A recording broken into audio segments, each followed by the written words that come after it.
सुनिए साहेब जी मोर बलमुआ हेराई गए। कैसे बलमुआ तोहर मेला में भूला ही गए। टिकुल खरीद गई साथ तबल छूट गए।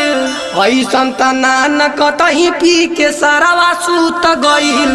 पढ़लो लिखल न उ हमें कि घर चली आई है। पहिले लगाई बचार सोटा जब उ मिल जई है। हंस खुश घर से उ मेला में लेके आए वो।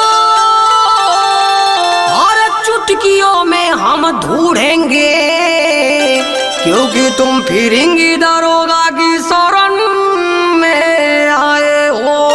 अरे दरोगा जी खोज ना बड़ा उपकार हो रहा। अरे ठीक है भाई लेकिन हुआ क्या था? सुना और जाने रिसिया